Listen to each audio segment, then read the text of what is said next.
Hello, my loves. I wanted to take a moment out today and make this video just for the kiddos. I know that it's probably really boring to stay at home and you have nothing to do, you can't really go anywhere, and you just want to go and hang out with your friends, and I get it. So let's do something together. I wanted to share with you a book that was a childhood favorite. My mom used to read it to me, and I just loved it. It's by Hans Christian Andersen, and it is called The Snow Queen. And little known fact is, it's actually what Frozen was based off of. But it's not exactly the same. So let's get started. The Snow Queen by Hans Christian Andersen.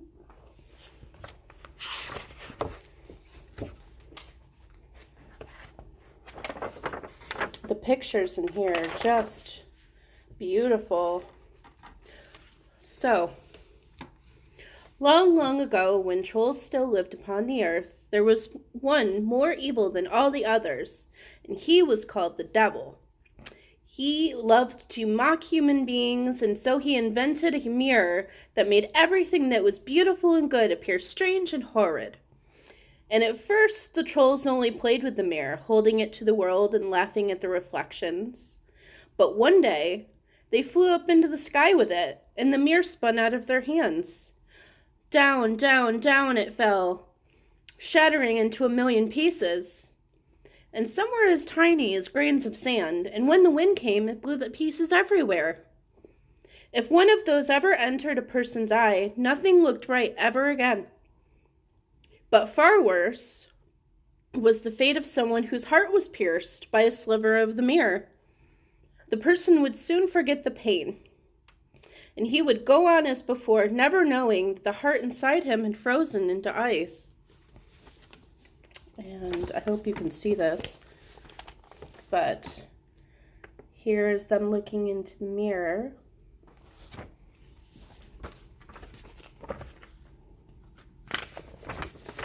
At a time when the tiniest fragments of the devil's mirror were still swirling through the air, a boy and a girl lived very near each other in a big city. The boy's name was Kai, and the girl's name was Gerda. They were good friends and loved nothing better than to play in the window gardens that leaned from the gables of their houses. In the summer, they could sit under the rose trees and walk easily from one house to the other. And in the winter, when the windows were tightly closed and covered with ice, Gerda would run down the stairs and through the snowy yard to Kai's house. The two children heated copper coins upon the stove and pressed them to the windows. A perfect small peephole was made in this way, and they could see across the wintry sky. The white bees are swarming," said the old grandmother. "Do they have a queen too?" asked Kai. The grandmother nodded. "She always stays in the center of the swarm, and on snowy nights she flies through the streets of the town and she looks in all of the windows. Perhaps you've seen the ice patterns she leaves behind." "Yes, I've seen them!" exclaimed Kai, and then he knew that what the grandmother said was true. Here's Kai and Greta at their windows, and here they are pressing the coins up against the window with their grandmother.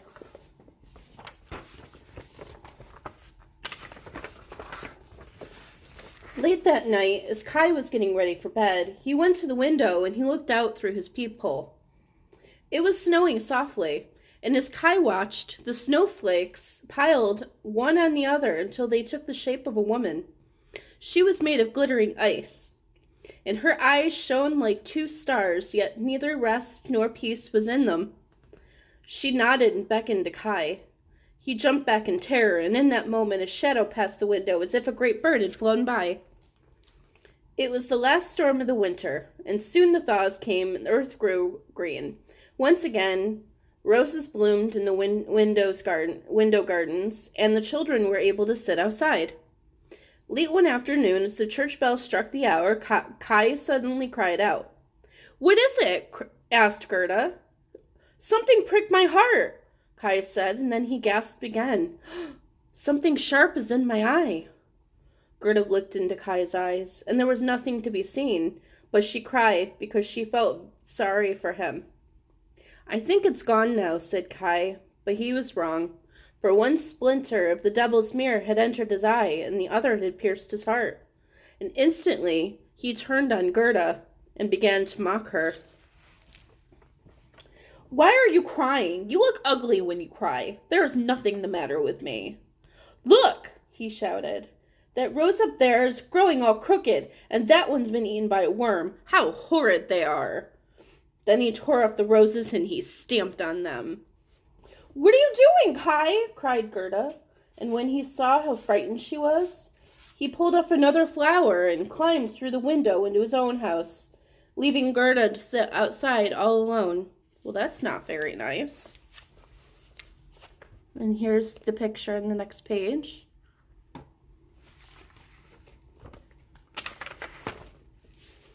No longer would he consent to play with her.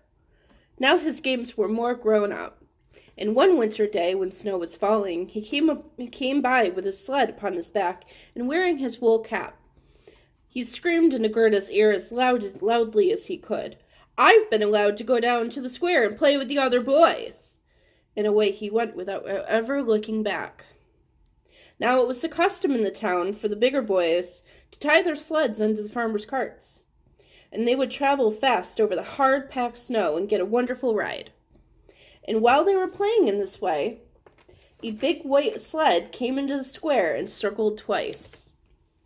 Quickly, Kai tied his little sled onto the big one. He wanted to show the older boys how daring he was.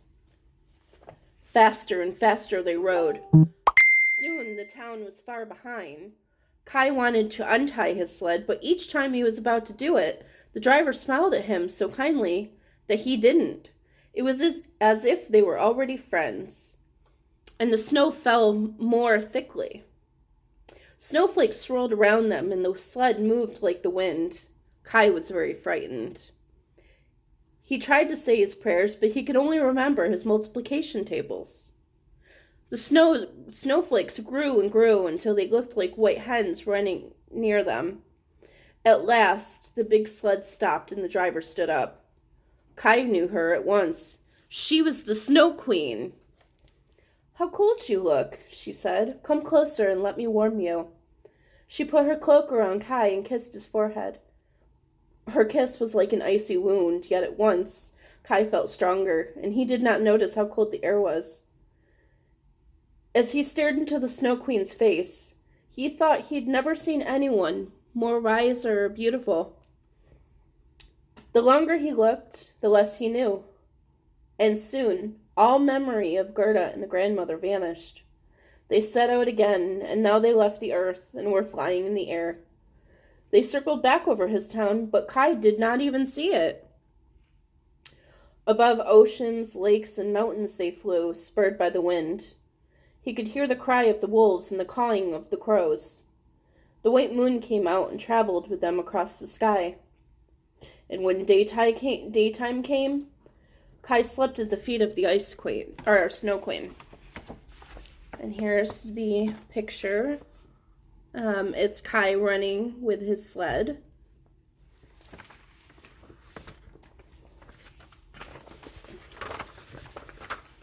And here, in the image, is the Snow Queen and Kai above everyone in the sky in her sled.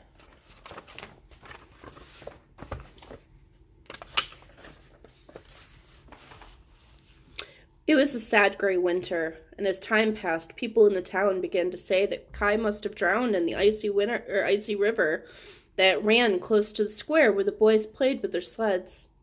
But Gerda could not believe this. One clear morning in early spring, she put on her new red shoes and crept out of the house. Down to the river she went and threw her shoes into the water. "Is it true that you've taken Kai?" she asked the river. Here are my red. Sometimes we flip. "Here are my new red shoes, if you will give him back to me." The shoes struck the water far from shore, but the river carried them back to her as if to say it had not taken Kai. Gerda didn't understand. She thought she had not thrown the shoes far enough, so she climbed into a rowboat that was in the reeds and threw the shoes over the water again. Just then the boat drifted with the current, and Gerda found herself floating down the river. "Perhaps it will carry me to where Kai is," thought Gerda, and she sat perfectly still in her stocking feet. The land along the shores was green and beautiful, and sparrows flew near the boat, chirping as if to comfort her. At last the boat drifted near a cherry orchard and came to rest upon the shore. And here is Gerda in the boat, and her little red shoes are in the water trailing behind her.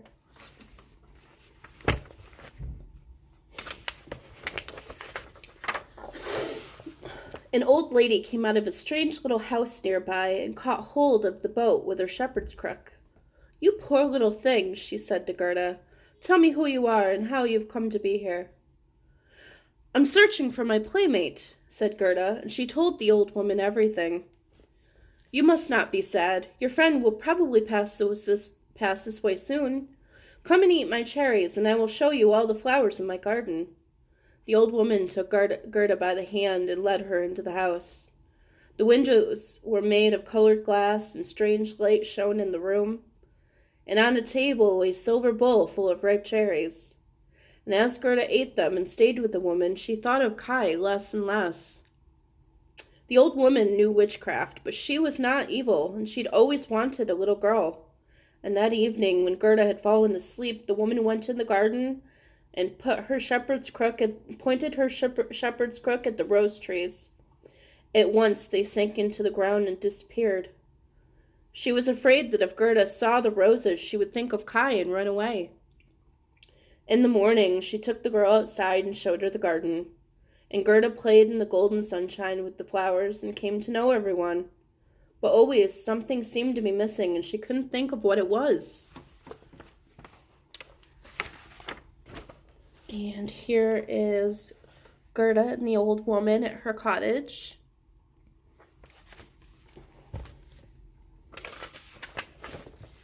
Many weeks passed, and Gerda might have stayed forever, lulled by the old woman's kindness and the beauty of the place. But one day she noticed the painting of a rose on a broad-brimmed hat the woman often wore.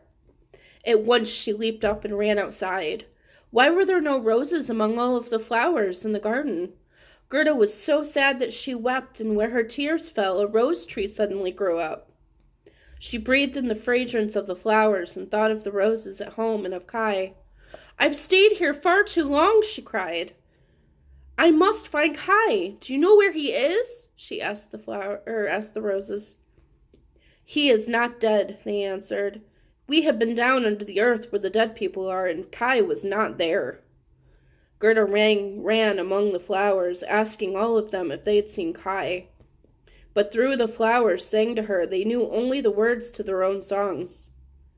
In despair, Gerda ran from the garden and unlatched the door in the garden wall.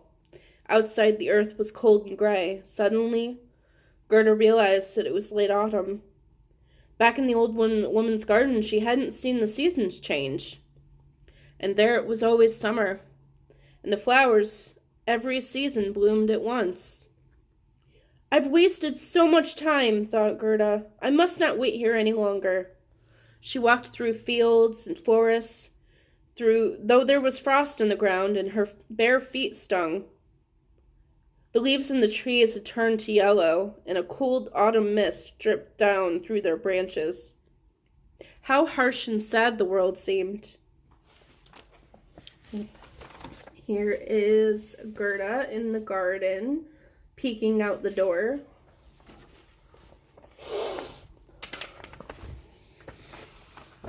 Finally, Gerda found herself in a dark forest. In the evening it began to snow.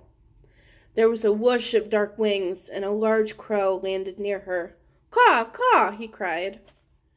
By this, Gerda knew he was greeting her in a friendly way. "Do you know where my friend Kai is?" she asked him. "Perhaps," said the crow slowly. "There is a castle not far from here, and in it lives a princess. Recently, she's taken a husband, a young man who is a stranger and rumored to be afraid of nothing." Gerda cried out in excitement, "That must be Kai!" "Well, perhaps," the crow answered. "He is said to have long hair and bright shining eyes. Many before him had tried to win the princess, but it was the stranger she wanted because he was far cleverer than all the rest." "Now I know it's Kai," said Gerda. "He is so clever that he can figure in fractions. Won't you take me to the castle, dear crow? I must see him at once." The crow looked thoughtfully at Gerda, and then he nodded. "This way," he said, and he rose up into the air and flew ahead of her out of the forest. As they entered the castle, Gerda was nearly faint with longing. She was certain the bridegroom must be Kai. Soon she would see his face, and he would smile at her and tell her how happy he was that she found him at last. Gerda followed the crow up the back stairs to the bridal chamber. The castle was dim and quiet, but suddenly there was a whirling, rushing sound, and shadows of horses and hunters of dogs and falcons moved upon the walls. Gerda drew back fearfully. "Do not be afraid," said the crow. "They are only dreams come to fetch the princess and her bridegroom. They will be fast asleep, and you will learn if he is the one you seek." In the image, we have Gerda in the middle of a big, crowded group with dogs and horses and people, and there's even a falcon.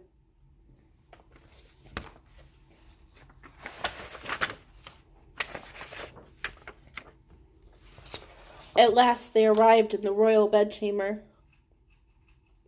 Gerda peeked at the bridegroom where he lay and saw his long brown hair upon the pillow. "It is Kai!" she shouted with joy. And then the dreams rushed in again, and the young man awoke and looked her in the face. But it wasn't Kai. Not Kai at all. With no thought for where she was, Gerda began to weep. "You poor thing," said the prince. "Tell us what's the matter." As Gerda told them all that had happened, the princess held her close. They said she must spend the night, and in the morning when she awoke, they gave her a silk dress and a pair of boots and a coach drawn by 4 horses. For a time the crow rode with her, but when they came to the edge of the forest, he had to fly away. Gerda waved and waved until she could no longer see his wings shining in the distance, and now she was alone and felt sadder and more desolate than ever. Here is Gerda in the bedroom with the princess and the prince.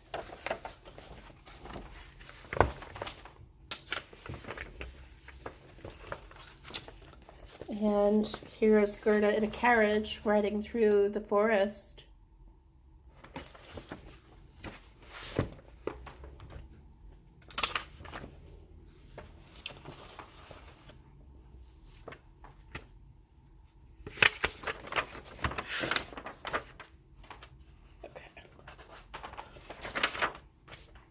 At length they came to a stand of trees along the roadside, and hidden among them was a band of robbers, and the golden coach dazzled their eyes like flame.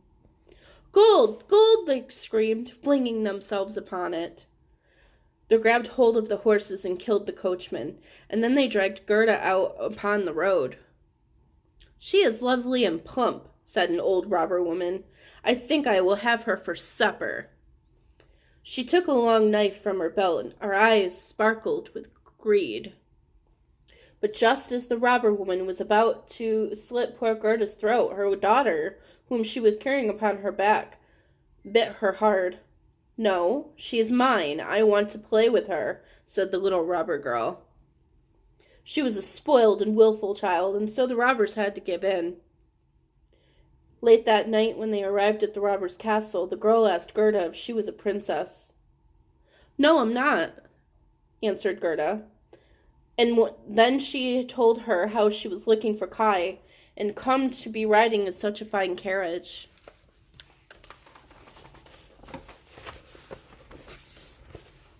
And here's the carriage with the robbers and the little girl on the mother's back biting her.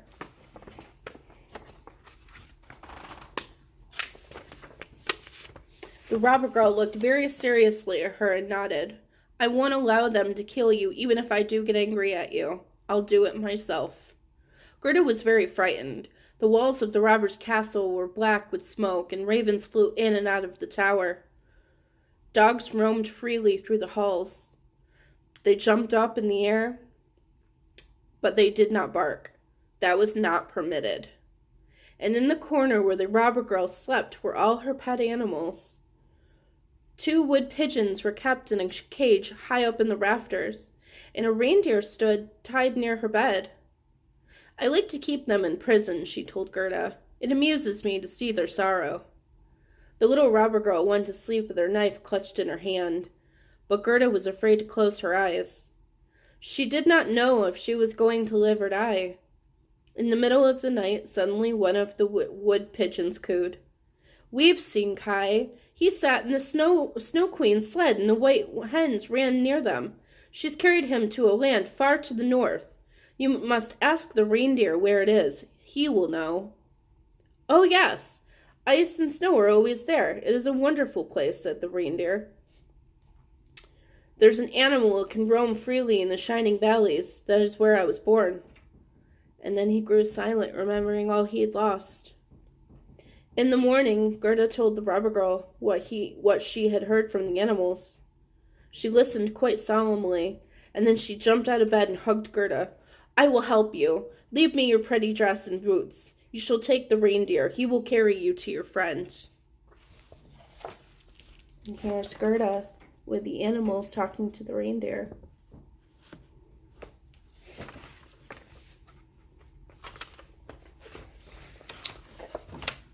She tied Gerda onto the reindeer's back and gave her some meat and 2 loaves of bread. Away they went as fast as they could, further and further north. They heard the wolves howl and the ravens call, and suddenly the sky was filled with great arcs of color. They were the northern lights. And here's Gerda on her way with the reindeer and the little robber girl waving her off.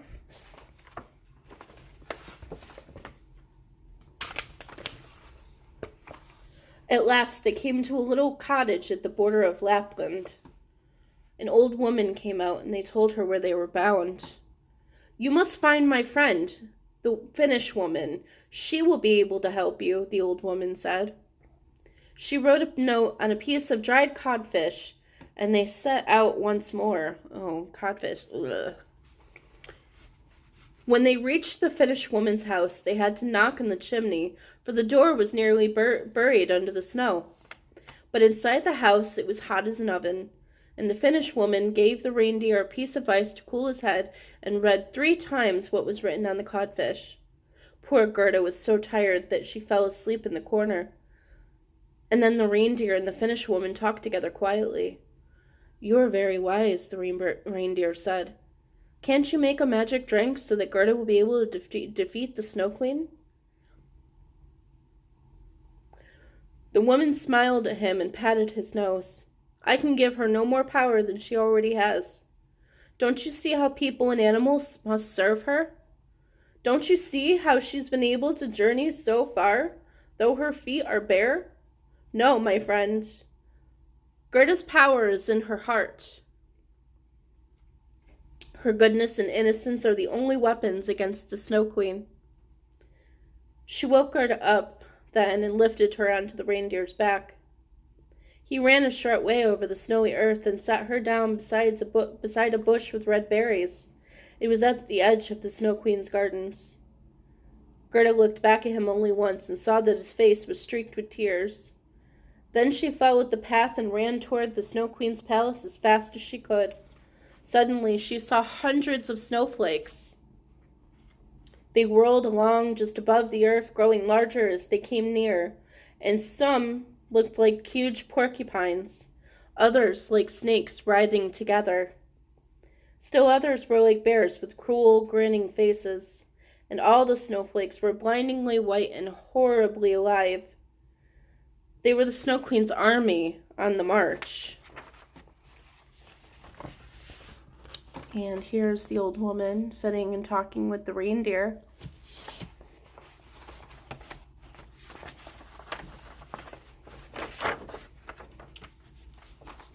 Gerda stopped short. Her breath came fast, forming vapor in the frozen air. And as she stood there, it became more solid and shaped itself into a band of angels armed with shields and spears. They threw their spears at the snow creatures, shattering them into 1,000 pieces.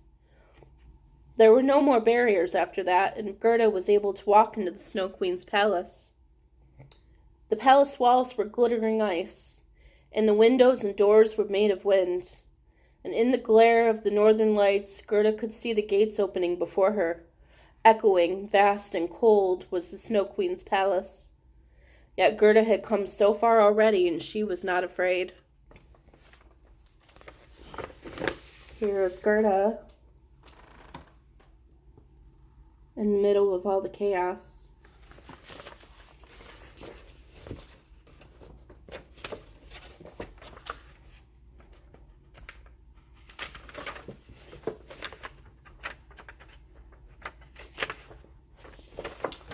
And in the image we have the Snow Queen's palace.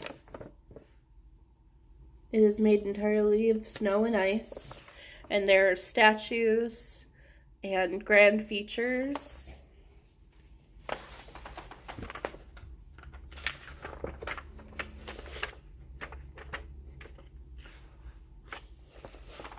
She ran through halls of drifted snow that turned and twisted for miles. At last she saw a tiny figure, blue with cold, seated on a frozen lake. And as Gerda drew closer, she saw that it was Kai. He was playing with pieces of ice, arranging them into patterns. The game was very important because the Snow Queen had promised that if he could form the right word, she would give him the world and a new pair of skates. The world was eternity, but Kai could not remember it, no matter how hard he tried. He did not even look up when Gerda rushed at him and threw her arms around his poor stiff body. She began to cry, and hot tears fell upon his heart and melted the ice. Only then could he see her. "Gerda, oh Gerda, is it really you? Where have you been for so long? What place is this, Gerda? Why is it cold and empty here?" As he looked around him, Kai burst into tears. He wept and wept until the grains of glass in his eyes were washed away, and then he held on to Gerda as if he would never let her go. So glad were they to be together that they never even noticed that the pieces of ice had formed themselves into the word that Kai had been trying to make. Now the Snow Queen could return, and it would not matter, for Kai's right to freedom was written upon the frozen lake. Then Gerda took his hand, and they walked out of the Snow Queen's palace. They spoke of the grandmother and the roses that bloomed in the window gardens. The wind had died down, and the sun shone through the clouds. At last they reached the bush where the reindeer was waiting. And now there was a younger one, too, whose udder was full of warm milk for them to drink. Kai and Gerda climbed upon the reindeer's backs, and the animals carried them along until blades of grass started to break through the snow.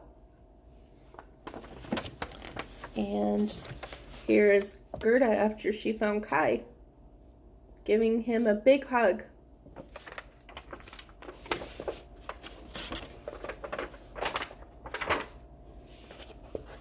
"Goodbye, goodbye," the children called. It was early spring. They heard birds singing and saw that the trees were all in bud. The towers of their own city were shining in the distance. Soon, they were walking up the stairs to the grandmother's house. Nothing had changed. The clock in the wall was ticking and the wheels inside it moved, but when Kai and Gerda stepped through the doorway, they knew that they had grown up. They were no longer children. In the window gardens, they saw the roses blooming, and there were the little stools they used to sit upon, and as they went out into the sunshine, all memory of the Snow Queen's palace and its empty splendor vanished. There they sat, the two of them, and it was summer, a beautiful summer day. And on the last page, we have, oh, can you even see that? We have beautiful flowers. I want to thank you for taking this time with me, just to take a moment out of life. I think it's particularly important right now to just take a moment and pause and do something that you enjoy. Do something you like. Go out and get paint supplies. While you're inside, painting is something that we can all do. And it doesn't matter how good you are. It doesn't matter what you're doing. As long as you're having fun. Let me know what you choose to do. If you do something creative, I want to see it. If you paint a picture, I want to see it. So send me a message on here. Let me know what you've chosen to do and show me if it's a picture or if you want to record yourself playing an instrument. What kind of creative things do you do? I'll see you guys next time. Thank you so much. Bye.